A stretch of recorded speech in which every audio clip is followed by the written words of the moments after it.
Hi, welcome back to the shop. Well, today we're going to continue working on the trunk desk.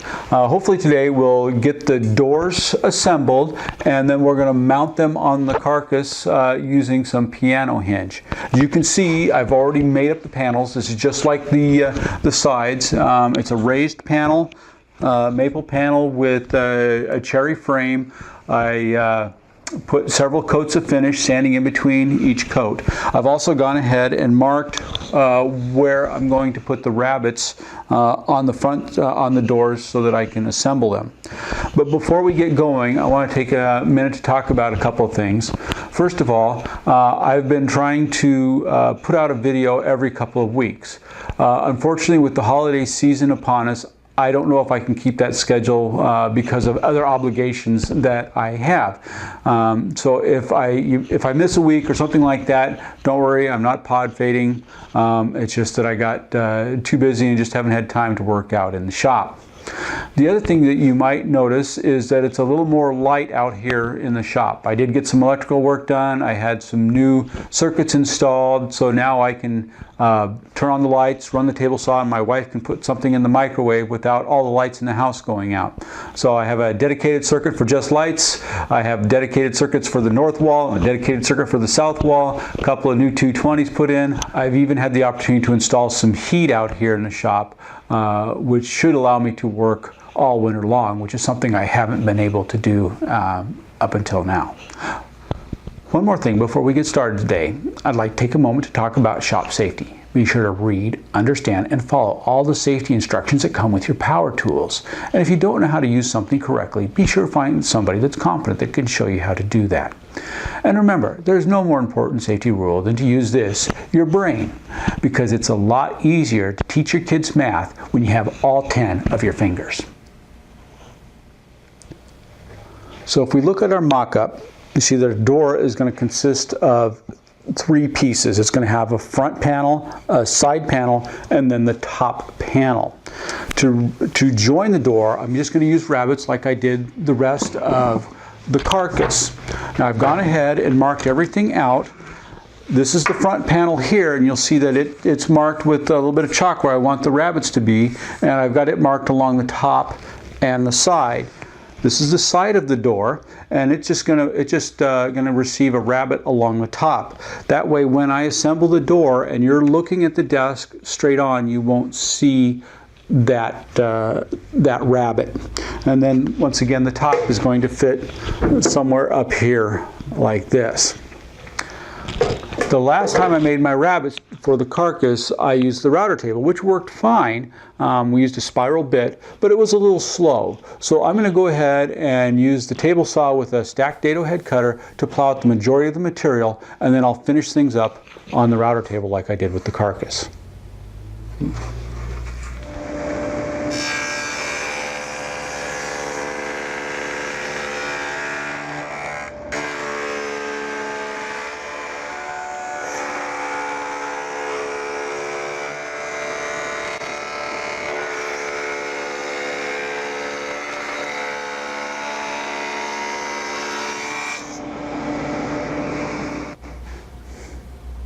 And now we'll go ahead and finish up the rabbets by running it through the router table. It's going to take a couple of passes.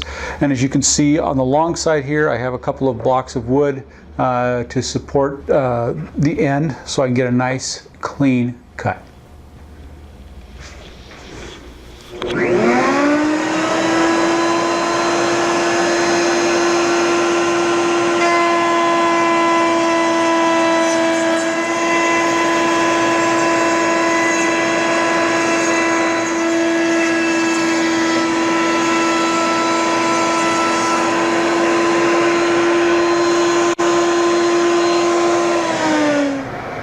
I've gone ahead and completed all of the rabbets, and I've gone ahead and done a dry fit, as you can see here, to make sure that everything fits. I can't stress how important doing a dry fit is.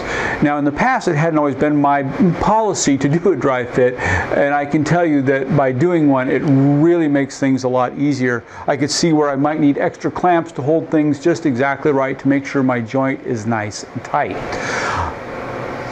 I'm going to go ahead, take this apart, glue things up, and try to put back together exactly the way I want.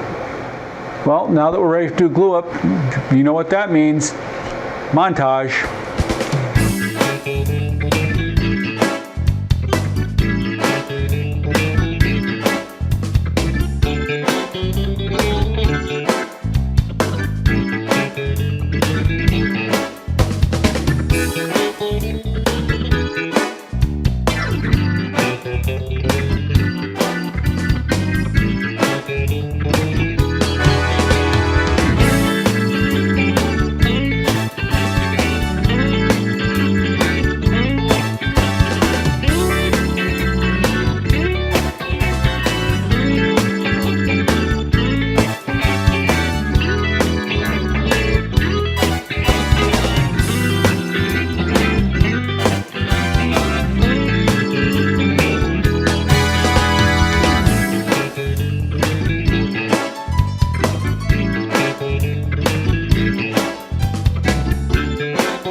Well, now that everything is glued up and clamped correctly, we'll let this cook for a little bit before I take it out of the clamps, and then we'll put the top on after we're done.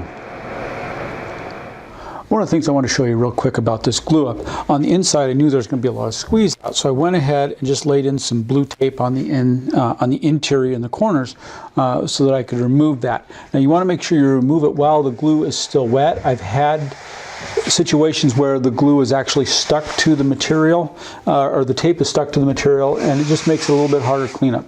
So I'm just going to run a damp rag over here to clean up any extra that might come off, and then I can go ahead and just peel this off.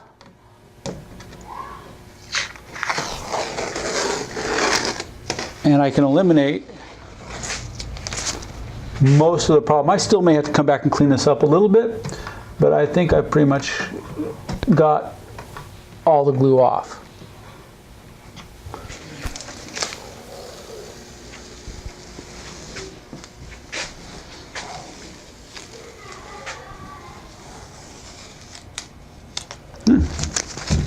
Looks pretty good. There's a couple little places, but that shouldn't be too hard to clean up.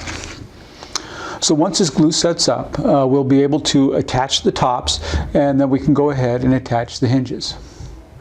Well, I've just taken this side door out of the clamps, and it's time to install the top. And that's going to just fit in this rabbit like this, and we'll get glued in place.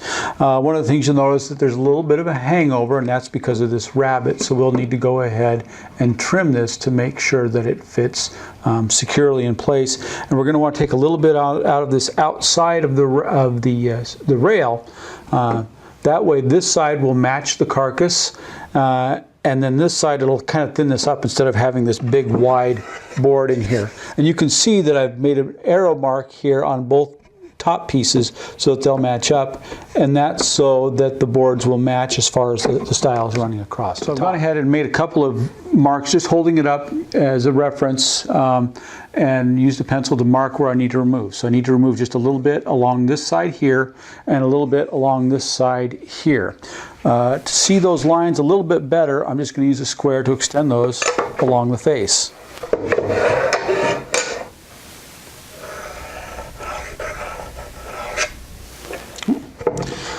And just cut that at the table saw. I'm going to go ahead and cut pretty close to the line, although I may just try to creep up on it just a little bit.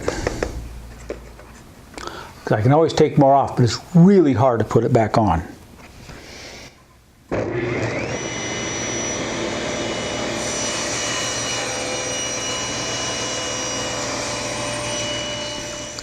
Okay, well, as you can see, I've gone ahead, made the cuts, comes out nice and flush here. Might be just a little bit proud along the top, but that'll be easy to take down with a hand plane once I get it ready to put together for final assembly. Let's go ahead and glue it up. I've already done a test fit with the clamps, so I know that everything is going to work out just fine.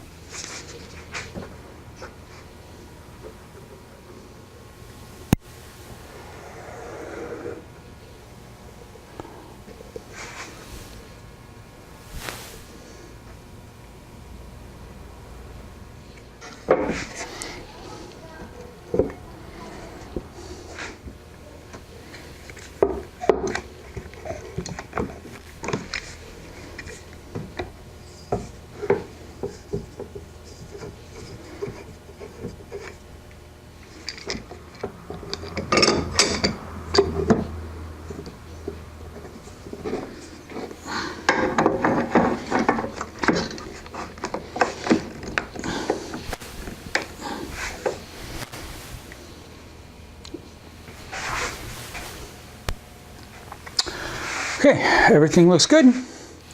We'll let this cook for a while and we'll move on to the next one.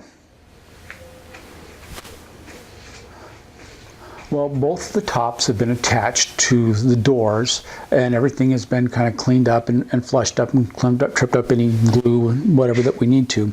And now is the time to cut the mortises to receive the hinges. For the hinges on this, I'm going to be using a 48-inch piano hinge. Now this is 1.5 inches wide. I have to leave the barrel of the hinge out, otherwise I'm going to have the potential to encounter a lot of bind. So I've made up a simple jig, and it's going to allow me to leave about 1/8 of an inch on this back side to receive that.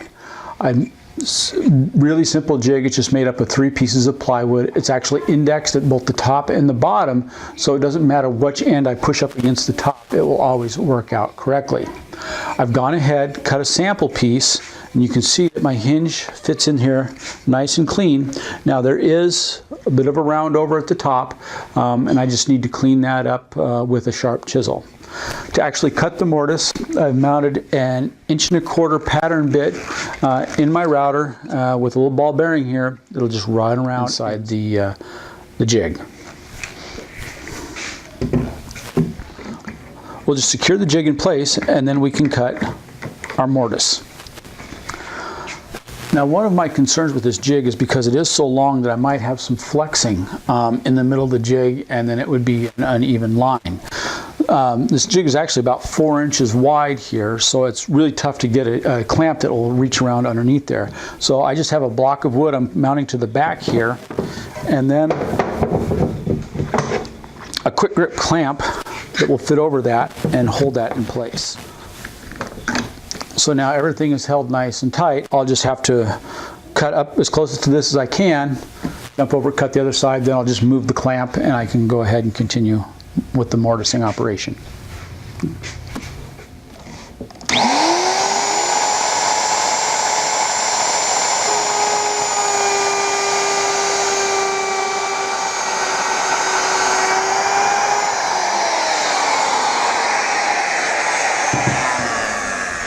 Now all we have to do is clean up this corner.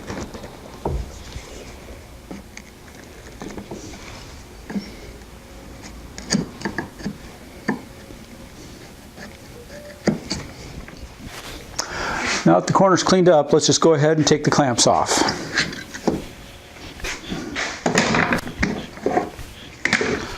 And we can see how we did.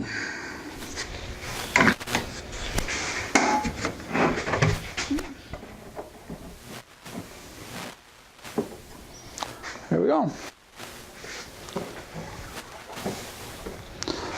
Nice, perfect mortise.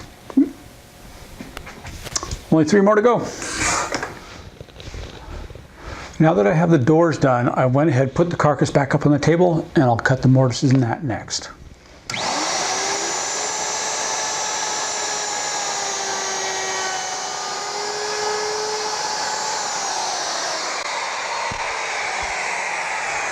Yes. All we have to do now is attach the hinges and see how things are going to go. Now I've temporarily attached the hinge to the carcass already with just 3 screws, and I'll do the same to the door to see how everything lines up.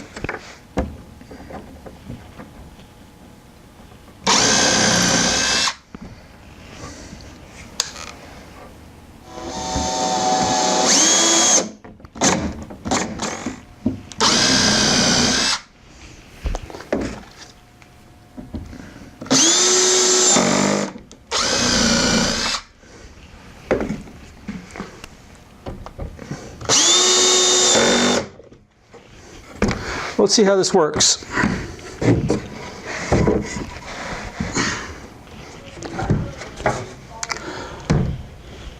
Well, looks like everything fits just fine. There's probably going to be some slight adjustments that need to be done, and I'm anticipating that. That's no problem. When I attach the other door, I know there's going to be some bind at the top where those 2 doors come together, and I'll show you how I took care of that in the next episode. As usual, if you have any comments, questions, or suggestions, please feel free to email me at andrew@thelevelplumbandsquare.com. And until next time, enjoy your day.